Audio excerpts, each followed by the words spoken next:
Hello everyone, welcome to J study. তো আজ আমরা শুরু করব ইন্ডিয়ান পলিটির এই সিরিজটা। আর এই সিরিজটাতে আমার চেষ্টা এটাই থাকবে যে প্রথম বেসিক থেকে অ্যাডভান্স পর্যন্ত আমি তোমাদের করাবো। তাতে কি হবে যে তোমাদের আর পলিটির জন্য কোথাও পালিয়ে বেড়াতে হবে না। তোমরা এখানেই পুরো পলিটিটা, সে তুমি WBCS দাও আর তুমি যে কোনো লোকাল এক্সামগুলোই দাও, তোমার এখান থেকে পলিটি পুরোটা কমপ্লিট হয়ে যাবে।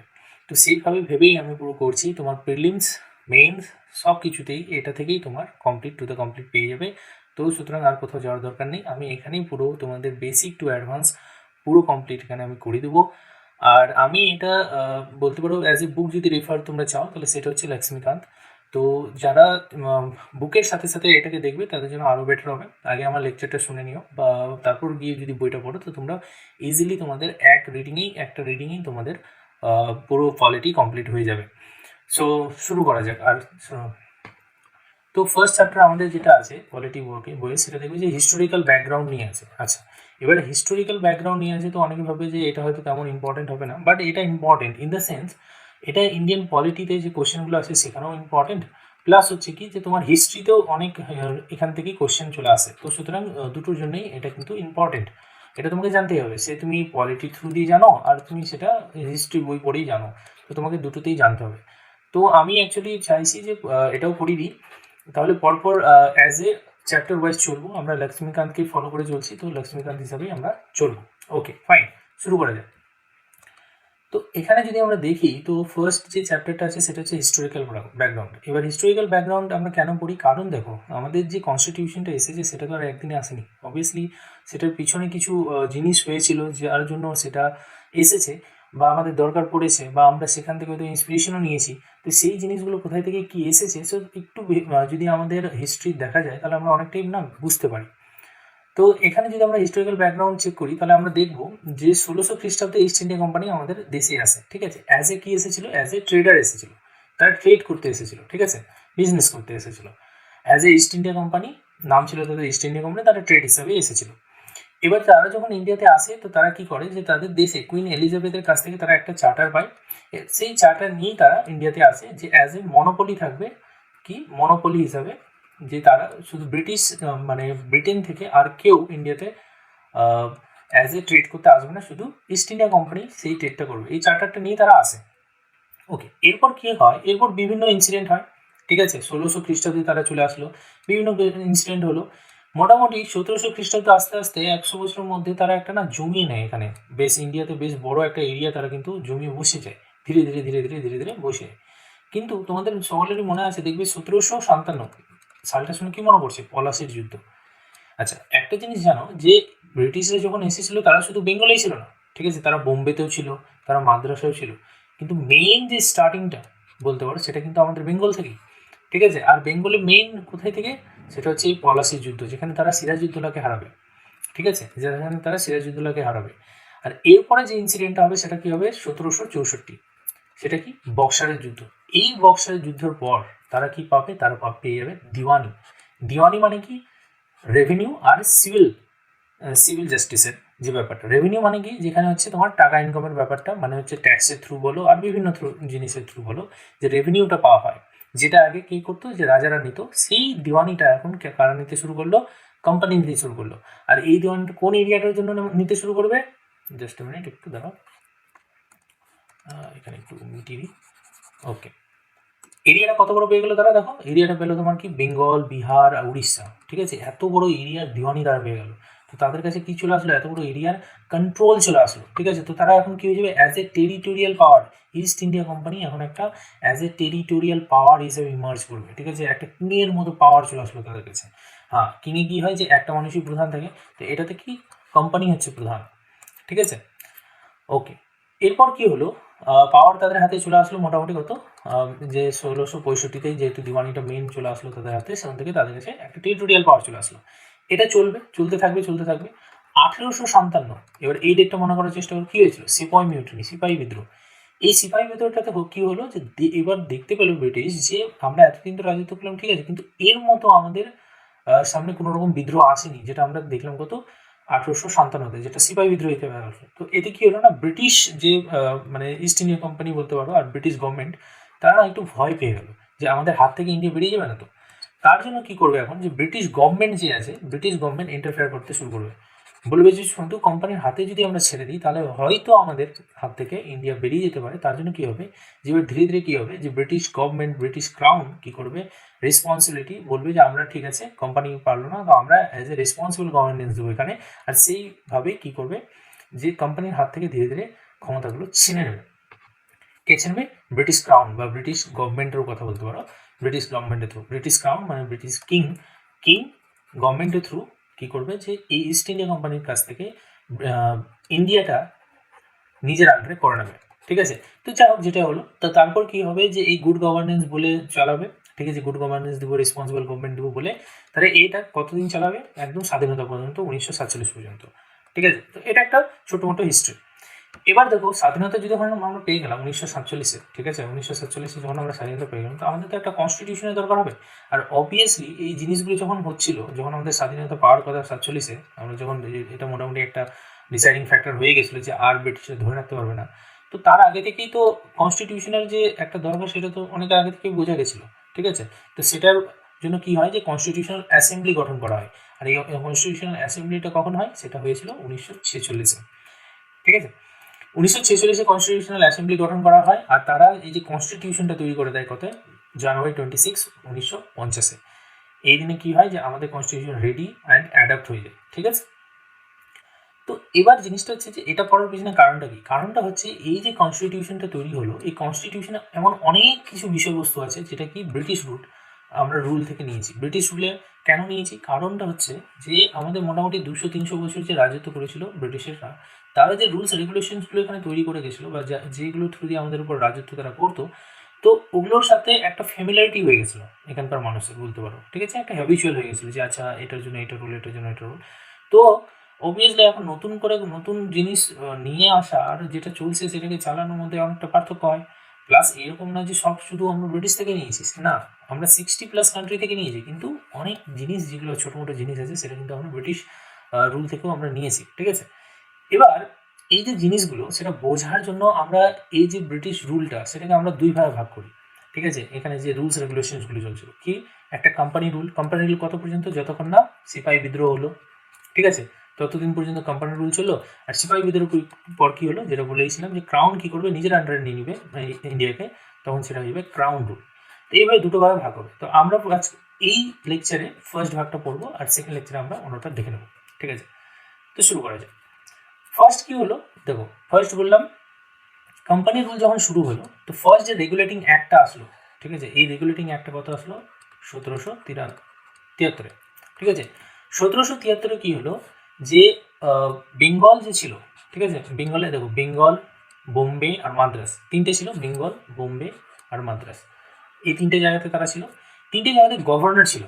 ঠিক আছে, গভর্নর ছিলেন, গভর্নর ওখানে ছিলেন। কিন্তু কি করা হলো, জাস্ট কোথায় শোনা গেল, গভর্নর ছিলেন। ঠিক আছে, কিন্তু এখন কি করা হবে, যে বেঙ্গলকে ইম্পর্টেন্স বেশি দেওয়া হবে। ঠিক আছে, বেঙ্গলকে কি করা হবে, ইম্পর্টেন্সটা বেশি দেওয়া হবে। আর এই যে বেঙ্গলের যিনি গভর্নর ছিলেন তাকে করে দেওয়া হবে কি, আগে বলা তো শুধু গভর্নর, এখন কি করে দেওয়া হলো, গভর্নর জেনারেল অফ বেঙ্গল। ঠিক আছে, কি করা হলো, গভর্নর জেনারেল অফ বেঙ্গল।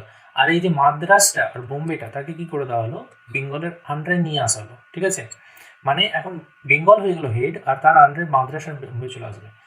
এবারে যে গভর্নর জেনারেল অফ বেঙ্গল যে বানানো হলো, এই যে পোস্টটা ক্রিয়েট করা হলো গভর্নর জেনারেল অফ বেঙ্গল, তার আন্ডারে কি করা হলো, একটা এক্সিকিউটিভ কাউন্সিল গঠন করা হলো, যাতে 4জন মেম্বার থাকবেন। আর এদের কাজ কি হবে, গভর্নর জেনারেলকে অ্যাসিস্ট করা। কি করা, গভর্নর জেনারেলকে অ্যাসিস্ট করা। তো এখানে কোশ্চেন এটাই হয় যে ফার্স্ট গভর্নর জেনারেলকে ছিলেন, তিনি হচ্ছেন কি হবে, তিনি হবেন governor general Warren Hastings, Lord Warren Hastings. এখানে লেখা নেই ওয়ারেন হেস্টিংস। ওকে, তো ফার্স্ট যিনি গভর্নর জেনারেল হবেন তিনি হচ্ছেন লর্ড ওয়ারেন হেস্টিংস। ঠিক আছে, আর এখানে তাকে অ্যাসিস্ট করার জন্য কি হচ্ছে, এক্সিকিউটিভ কাউন্সিল দেওয়া হলো, 4জন মেম্বার থাকবেন তাতে। ঠিক আছে, আর তাছাড়া কি হবে, তাছাড়া হবে এখানে কোর্ট অফ ডাইরেক্টর গঠন করা হবে। এদের কাজ কি হবে, এদের কাজ হবে সিভিল, মিলিটারি আর কি রেভিনিউ ডিপার্টমেন্ট যেগুলো আছে সেটা সামলানো। আর তার খবর কাকে দেওয়া, ব্রিটিশ গভর্নমেন্টকে দেওয়া। এখানে দেখো ব্রিটিশ গভর্নমেন্ট ইন্টারফেয়ার করা শুরু করে দিয়েছে, কিন্তু এখনও কোম্পানির কাছেই আছে, কিন্তু তারা সব কিছু কিন্তু চেকে রাখছে। ঠিক আছে, কারণ এরা রিপোর্ট কিন্তু গভর্নমেন্টকে দিতে থাকবে।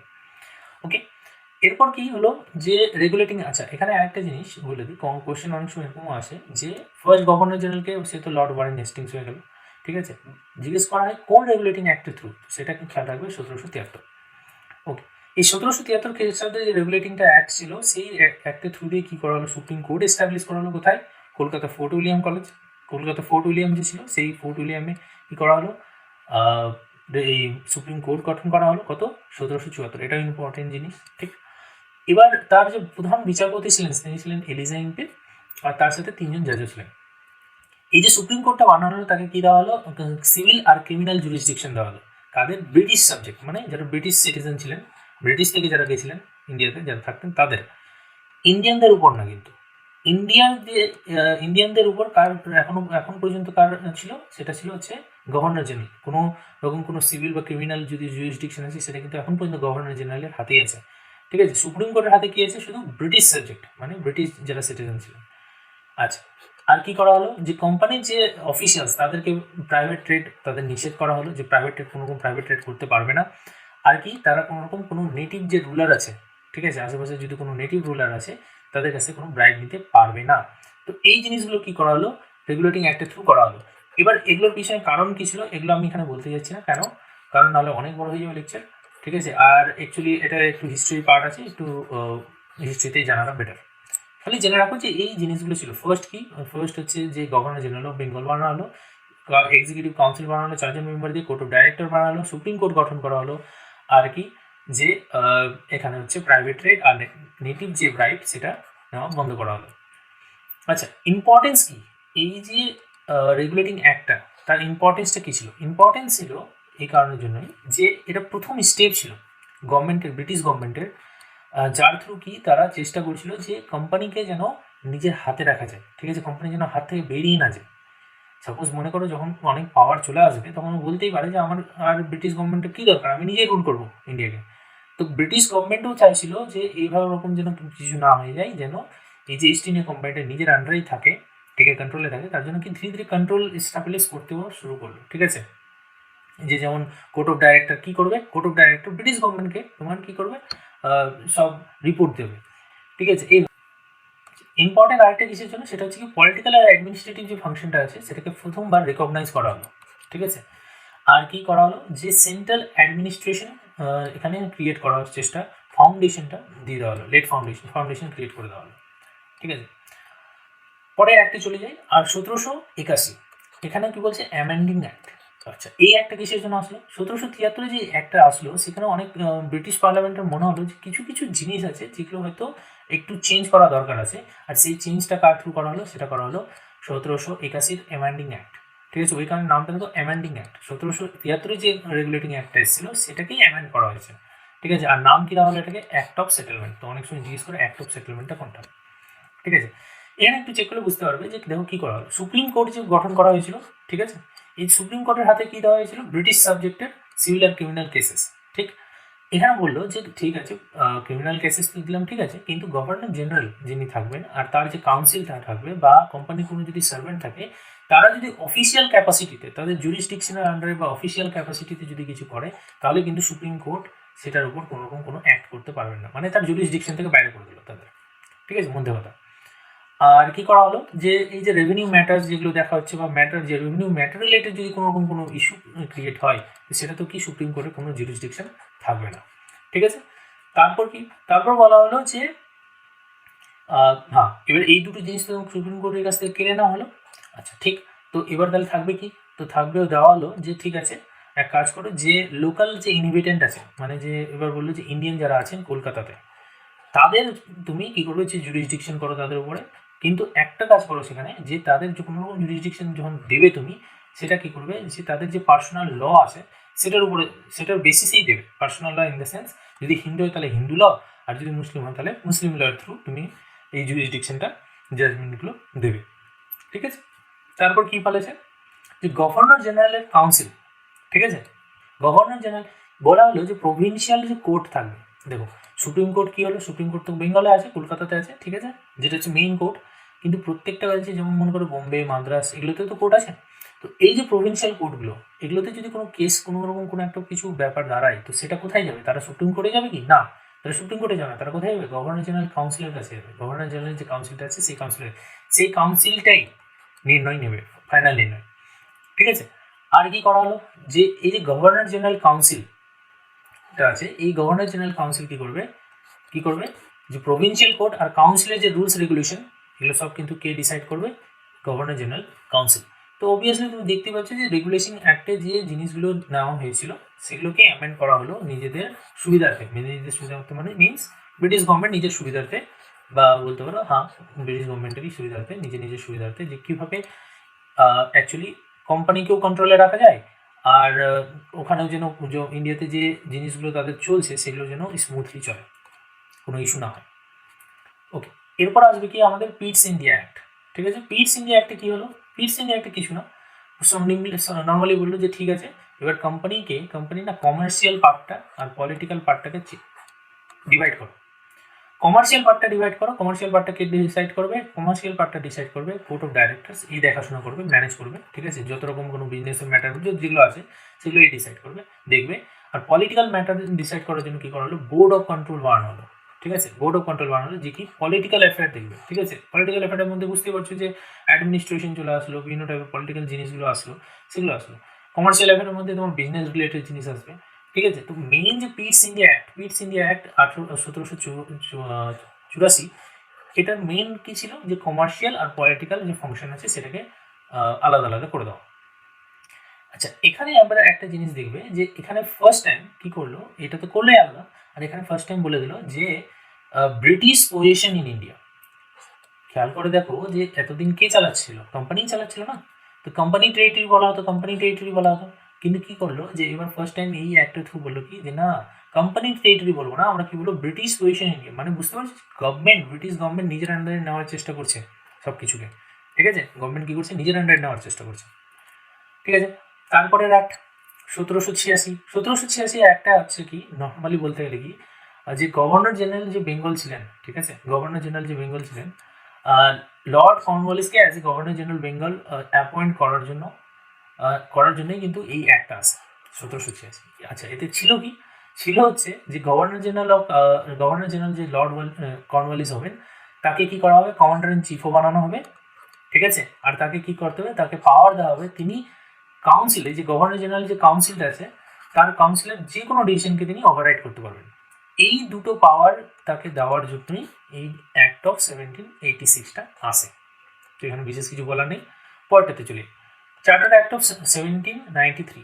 আচ্ছা, চার্টার অ্যাক্ট অফ 1793তে হয় যে ফার্স্ট থিং, এখানে দেখো কী ছিল, এখানে বলেছিল না যে গভর্নর জেনারেলের কাছে পাওয়ার আছে কাউন্সিলের যে কোনো ডিসিশনকে ওভাররাইড করার।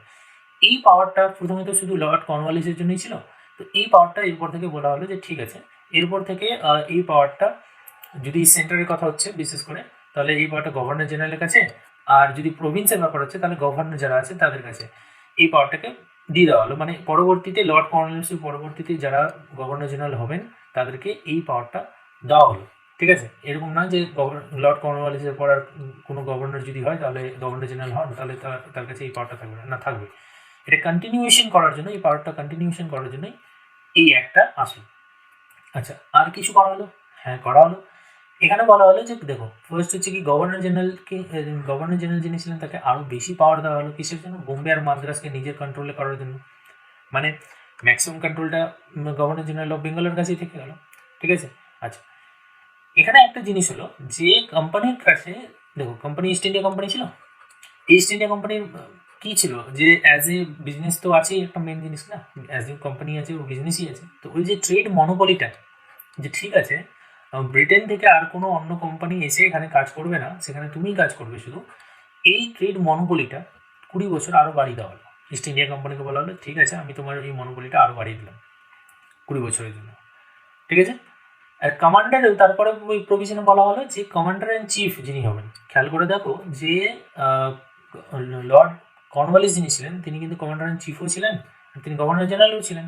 কিন্তু এইটাতে এই চার্টার একটা বলা হলো কি, যে কমান্ডার ইন চিফ কিন্তু গভর্নর জেনারেল কাউন্সিলের মেম্বার হবেন না, নট টু বি, হবেন না। হ্যাঁ, যদি আনলেস যদি তাকে অ্যাপয়েন্ট না করা হয়, তো অবভিয়াসলি তাকে অ্যাপয়েন্ট করা যেতে পারে, কিন্তু নর্মালি তিনি কি হবেন না, যে গভর্নর জেনারেল কাউন্সিলের মেম্বার হবেন না। ঠিক আছে, ওকে, তারপর কি করা হলো যে বোর্ড অফ কন্ট্রোল, ঠিক আছে, বোর্ড অফ কন্ট্রোল নতুন গঠন করা হয়, ঠিক আছে, দেখলে একটু আগে যে বোর্ড অফ কন্ট্রোল গঠন করা হলো। এই যে বোর্ড অফ কন্ট্রোলের যে স্যালারিটা, অবভিয়াসলি যারা আছেন তাদের যে স্যালারিটা, সেটা কি বলো যে ইন্ডিয়ান রেভিনিউ থেকে নিতে হবে, মানে তুমি ইন্ডিয়ানদের উপরই রাজত্ব করো আর ইন্ডিয়ানদের কাছ থেকে তুমি নিজের স্যালারিটাও নেবে। ওকে, পরেরটাতে চলে যায় চার্টার অ্যাক্ট অফ 1813। 1813 কি বলা হলো, এবার দেখো লক্ষ্য করো কি করলো। আমি বারবার একটা কথা বলছি, কোম্পানি থেকে কিন্তু পাওয়ার ট্রান্সফার বারবার হচ্ছে কোথায়, ব্রিটিশ গভর্নমেন্টের কাছে। এবার ব্রিটিশ গভর্নমেন্ট বললো যে তোমার না মনোপলি শেষ। লক্ষ্য করে দেখো এখানে কত ছিল, 93, বলেছিল 20 বছর, 20 বছর অ্যাড যদি করো তাহলে কত দাঁড়াচ্ছে, 1813, ঠিক আছে। এই যে 1813 অ্যাক্ট আসলো, 20 বছর শেষ, শেষ করার পর বললো এবার কোম্পানিকে বলা হলো যে তোমার না মনোপলি শেষ, ঠিক আছে। এবার হচ্ছে কি যে যে কোনো ব্রিটিশ মার্চেন্ট ইন্ডিয়াতে এসে ট্রেড করতে পারবে। ওকে, আর কি করতে পারবে, তবে হ্যাঁ একটা এখানে ওদেরকে দেওয়া হলো যে ঠিক আছে, যে চায়ের উপরে যে বিজনেসটা হয় আর কি চায়নার সাথে যে বিজনেসটা হয়, এই দুটো বিজনেস কিন্তু এখন ইস্ট ইন্ডিয়া কোম্পানির কাছেই থাকলো, ঠিক আছে। বললো যে ঠিক আছে এই দুটো তোমাকে দেওয়া হলো, কিন্তু বাকি যে মনোপলিটা নিয়ে বসেছিল সেটা কিন্তু তোমার কাছ থেকে আমরা নিয়ে নিলাম, ঠিক আছে। হ্যাঁ, এখানে কি লক্ষ্য করো হচ্ছে কি, ধীরে ধীরে পাওয়ার ট্রান্সফার হচ্ছে, ঠিক আছে। তো কি হলো যে সভরেনিটিটা ব্রিটিশ ক্রাউনের কাছে চলে গেল, কোম্পানির কাছ থেকে ব্রিটিশ ক্রাউনের কাছে, মানে ব্রিটিশ ক্রাউন মিনস কিংয়ের কাছে যাচ্ছে বারবার, ঠিক আছে, সভরেনিটি। এবার তারপর কি এই যে 1813 একটা আরো কিসের জন্য ফেমাস হচ্ছে কি, এই টাইমে এই 1813 খ্রিস্টাব্দের চার্টার অ্যাক্টের থ্রু কি করা হয় যে খ্রিস্টান মিশনারিরা ইন্ডিয়াতে এসে আসতে শুরু করে, কিসে প্রচার প্রসারের জন্য, খ্রিস্টানিটি প্রচার প্রসারের জন্য। আর তারা যেটাকে কি বলে যে এনলাইনমেন্ট অফ দ্য পিপল, মানে ইন্ডিয়ার পাবলিক তো পুরো মূর্খ ছিল, ওরা এসে এনলাইন করলো। তো এনিওয়ে যেটাই আছে ছাড়ো ওটা। আচ্ছা, তো এখানে কোশ্চেনটা হয় অনেক সময় যে খ্রিস্টান মিশনারিরা কোন অ্যাক্টের থ্রু ইন্ডিয়াতে আসা শুরু হয়, ঠিক আছে, ব্রিটিশের আমলে, সেটা হচ্ছে 1813। আচ্ছা, এখানে আরেকটা জিনিস হয় যে ওয়েস্টার্ন এডুকেশনকে স্প্রেড করার চেষ্টা করা হয় পুরো ব্রিটিশ টেরিটরি। দেখো বারবার লক্ষ্য করো ব্রিটিশ টেরিটরি, এখন কিন্তু আর কোম্পানি টেরিটরি বলা আছে না, ব্রিটিশ টেরিটরিতে। ওকে, আচ্ছা, আর কি করা হলো যে লোকাল যে গভর্নমেন্ট আছে তাদেরকে অথরাইজ করা হলো যে তো আপনারা ট্যাক্স ইম্পোজও করতে পারেন, আর যদি কোনো পার্সেন্ট ট্যাক্স না দেয় তাকে আপনি পানিশও করতে পারেন। তো 1813 খ্রিস্টাব্দে যে অ্যাক্টটা ছিল সেটাতে মেন ইম্পর্টেন্ট কি যে ট্রেড মনোপলিটাকে শেষ করে দেওয়া হলো, হ্যাঁ, টিয়ের আর চায়নার সাথে ট্রেডটাকে ওটাকে কন্টিনিউ রাখা হলো, ঠিক আছে। আর এই যে কি যে ক্রিশ্চিয়ানিটি স্প্রেডেরও জন্য অ্যালাউ করা হলো, ওয়েস্টার্ন এডুকেশনকে অ্যালাউ করা হলো, তো এই জিনিসগুলো করা হলো। 1833, 10 বছর হয়ে গেল 1833। এখানে কি করা হলো যে ফাইনাল স্টেপ বলছে এখানে যে এটা একটা ফাইনাল স্টেপ ছিল সেন্ট্রালাইজেশনের। আচ্ছা, কিভাবে সেটা নিচে তোমরা দেখতে পাবে যে কিভাবে। এখানে বলা হলো যে লিগালাইজ করে দেওয়া হলো এই যে 1833 খ্রিস্টাব্দের যে একটা, সেটার থ্রু কি করা হলো যে লিগালাইজ করে দেওয়া হলো ব্রিটিশ কলোনাইজেশন অফ ইন্ডিয়া। এর আগে কি বলা হতো যে ইস্ট ইন্ডিয়া কোম্পানির কলোনি ছিল, কিন্তু না, এখন বলা হলো যে ব্রিটিশ কলোনাইজেশন ইন ইন্ডিয়া, ঠিক আছে। আর ইস্ট ইন্ডিয়া কোম্পানিটা যেটা ছিল সেটাকে কি কনভার্ট করে দেওয়া হলো কি কমার্শিয়াল বডি থেকে, আগে কি অ্যাজ এ বিজনেস চালাচ্ছিল না এটা, তো কমার্শিয়াল বডি থেকে বলা হলো এবার তুমি শুধু অ্যাডমিনিস্ট্রেশনে থাকবে, তুমি বিজনেসও তোমার হাত থেকে গেল, ঠিক আছে, তুমি আর বিজনেস করতে পারো না, তুমি বিজনেস সাইড করো, তুমি শুধু অ্যাজ এ ব্রিটিশ রিপ্রেজেন্টেটিভ হিসাবে অ্যাডমিনিস্ট্রেশন বডিটাকেই তোমরা সামলাতে পারবে। হ্যাঁ, ওইতে দেখো যে interest of the his majesty his heir আর কি হিজ সাকসেসর, মানে মেজেস্টি মিনস এখানে কিং এর কথা বলছে, কিং বা কুইন, তার হেয়ার মানে তার ছেলেপেলে, আর তার ছেলেপেলে মানে তাদের ছেলেপেলে, ঠিক আছে। তো এখন কি হলো যে ইস্ট ইন্ডিয়া কোম্পানিকে কমার্শিয়াল থেকে অ্যাডমিনিস্ট্রেটিভ বডি করে দেওয়া হলো ব্রিটিশ গভর্নমেন্টের আন্ডার। ওকে, আর অবভিয়াসলি যখন কমার্শিয়াল কাজ শেষ তো তাকে আর মনোপলি দিয়ে তো লাভ নেই, তো মনোপলিটাকেও শেষ করে দেওয়া হলো, যে টি আর চায়ের উপর যে চা আর চিনির উপর যে মনোপলিটা ছিল সেটাকেও শেষ করে দেওয়া, মানে কি এখন যে কোনো ব্রিটিশ কোম্পানি এসে এখানে ব্যবসা বাণিজ্য করতে পারবে, ঠিক আছে, কারণ ইস্ট ইন্ডিয়া কোম্পানি তো গেল। ওকে, নেক্সট তারপর কি বলা হচ্ছে যে এখানে একটা চেঞ্জেস হলো কি যে গভর্নর জেনারেল অফ বেঙ্গল বলতো না, এই গভর্নর জেনারেল বেঙ্গলকে এখন বলতে শুরু করা হলো গভর্নর জেনারেল অফ ইন্ডিয়া, নামটা চেঞ্জ করে দেওয়া হলো গভর্নর জেনারেল অফ ইন্ডিয়া, কারণ এতদিনে এরিয়াটা আরও অনেক বেড়ে গেছে, এখন বেঙ্গল বললে হবে না, এখন অনেকটাই এরিয়া বেড়ে গেছে, তো তার জন্য এখন কি হলো গভর্নর জেনারেল অফ ইন্ডিয়া করে দেওয়া হলো, ঠিক আছে। আর এই যে গভর্নর জেনারেল অফ ইন্ডিয়ার কাছে কি সিভিল আর মিলিটারি সব পাওয়ার একসাথে গভর্নর জেনারেল অফ ইন্ডিয়াকে দিয়ে দেওয়া হলো। আচ্ছা, লর্ড উইলিয়াম বেন্টিং, কোশ্চেন এখানে আসে যে কে প্রথম গভর্নর জেনারেল অফ ইন্ডিয়া হয়, তিনি হচ্ছেন লর্ড উইলিয়াম বেন্টিং। এবার এখানে যে কোশ্চেনটা প্রথমে আমি বলেছিলাম যে এই যে centralisation, final step of centralisation, এটা কি, এখানে দেখো যে কি বলেছে গভর্নর জেনারেল অফ ইন্ডিয়া যিনি হলেন তার হাতে সিভিল আর মিলিটারি পাওয়ারটা, পুরো মিলিটারি পাওয়ারটা দিয়ে দেওয়া হলো। তুমি বুঝতে পারছো সেন্ট্রালাইজেশন প্রসেসে কি হয়, যে পুরো পাওয়ারটা আপার যিনি আছেন, মানে এখানে এর ক্ষেত্রে কি গভর্নর জেনারেল অফ ইন্ডিয়া, তার হাতে। সেখান থেকে কি হবে, যে প্রভিন্সে যাবে পাওয়ারগুলো, সেখান থেকে প্রভিন্সে যাবে। প্রভিন্স যেগুলো যেগুলো আছে, মনে করো বেঙ্গল, তো বেঙ্গল হয়ে গেলো, মাদ্রাস, ঠিক আছে, বোম্বে, যেগুলো যেগুলো আলাদা আলাদা প্রভিন্স আছে, প্রভিন্সে। তো মনে করো যদি কোনো রকম, এখানে কি বলেছে সিভিল আর মিলিটারি, কোনো রকম সিভিল রিলেটেড কোনো যদি একটা রিজন নিতে হয়, সেটার জন্য কি পারমিশন কার কাছ থেকে নিতে হবে, গভর্নর জেনারেল অফ ইন্ডিয়ার কাছ থেকে নিতে হবে। যদি মিলিটারি কোনো মিলিটারি এক্সপেডিশন করতে হয়, কারোর সাথে যুদ্ধ করবে বা কিছু করবে, তার জন্য কি আগে গভর্নর জেনারেল অফ ইন্ডিয়ার কাছ থেকে পারমিশন নিতে হবে। ওর পারমিশন ছাড়া হবে না, ঠিক আছে। নিজে কোনো রকম অ্যাক্ট আর করতে পারবে না। তো এটাই হচ্ছে সেন্ট্রালাইজেশন। একটা ডিসেন্ট্রালাইজেশন, যেটাতে কি, যে নিচে যারা থাকে তাদের কাছে অটোনমি থাকে, তাদের কাছে নিজের মতো করে ডিসিশন নিতে পারে। কিন্তু সেন্ট্রালাইজেশন প্রসেসে যে হেড থাকে তার পারমিশনটা নিতে হয়, নিজে থেকে অ্যাক্ট করতে পারবে না। আচ্ছা, এখানে আবার লক্ষ্য করো কি হলো, যে যখনই এই যে লিগালাইজ করে দেওয়া হলো, এখানে দেখেছিলে যে লিগালাইজ করে দেওয়া হয়েছিল কলোনাইজেশন, ব্রিটিশ কলোনাইজ, সরি এ কোথায় গেল, এখানে অ্যাডমিনিস্ট্রেটিভ বডি কমিশন, আচ্ছা যাই আছে, লিগালাইজ যখনই করে দেওয়া হলো, তখন এবার কি, যে ওকে, হ্যাঁ লস, ওকে এটা তো ঠিক আছে। অবভিয়াসলি যখন গভর্নর জেনারেল পাওয়ার বাড়বে, তখন কি হবে, যে বোম্বে আর মাদ্রাস নিজেদের পাওয়ার, লেজিসলেটিভ পাওয়ারটা ওদের একটু কমে যাবে। আর এরপর থেকে না, যে রেগুলেশন বলা হবে না, এরপর থেকে বলা হবে অ্যাক্ট। যে কোনো কিছু যে পাস করা হচ্ছে গভর্নর জেনারেল কাউন্সিলের থ্রু, সেটাকে বলা হয় অ্যাক্ট বলা হবে, সেটাকে আর রেগুলেশন বলা হবে না, ঠিক আছে। অ্যাক্ট অনেক ভারী কথা, মানে রেগুলেশন মানে কি একটা নর্মাল নিয়ম কানুন, কিন্তু অ্যাক্ট হচ্ছে একটা পুরো কাউন্সিলের থ্রু পাস করা, বা যেমন এখন বর্তমানে যদি বলো যে পার্লামেন্টের থ্রু কোনো বিল যদি পাস হয়, তাহলে সেটাকে অ্যাক্টে পরিণত হয়ে যায়, ঠিক আছে।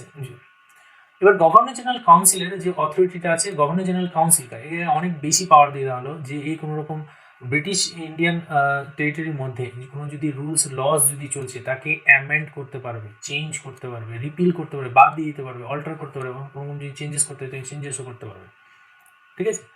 তো এরকমভাবে গভর্নর জেনারেল কাউন্সিলের উপর অনেক বেশি পাওয়ার দিয়ে দেওয়া হলো।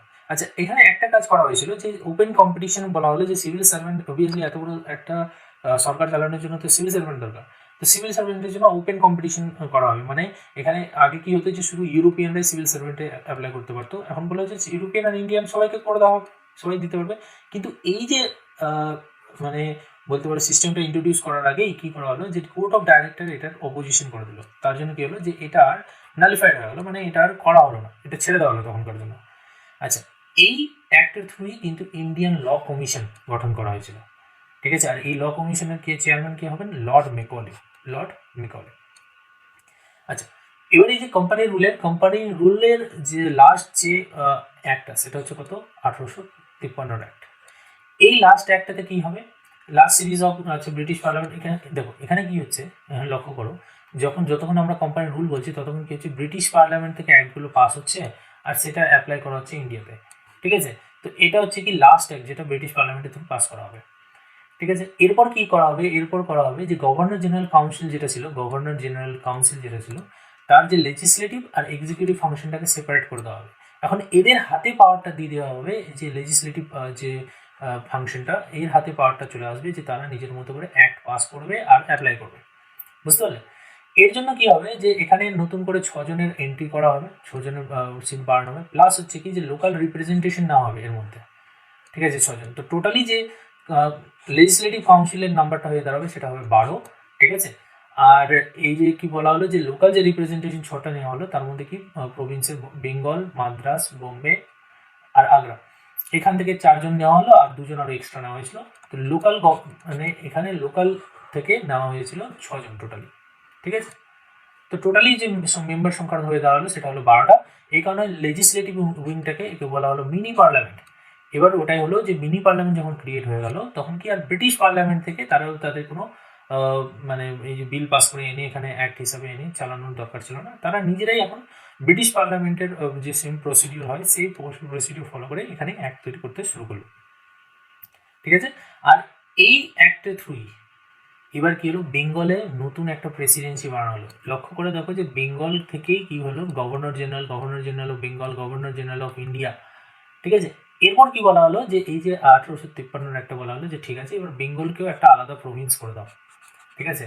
আর বেঙ্গলও কি চলে আসবে, গভর্নর জেনারেল অফ ইন্ডিয়ার আন্ডারে বেঙ্গল, মাদ্রাস, ঠিক আছে, যত কিছু আছে, মাদ্রাস, বেঙ্গল, আগ্রা, এগুলো সব আলাদা আলাদা আলাদা আলাদা প্রভিন্স করে দেওয়া হলো। বেঙ্গলকে সেপারেট গভর্নর দিয়ে দেওয়া হলো, ঠিক আছে। আর এই যে এর আগের যেটা অ্যাক্ট ছিল, এর আগের অ্যাক্টে যে 33-এর অ্যাক্টে কী ছিল, যে চেষ্টা করা হয়েছিল ওপেন কম্পিটিশনের জন্য সিভিল সার্ভেন্টের জন্য।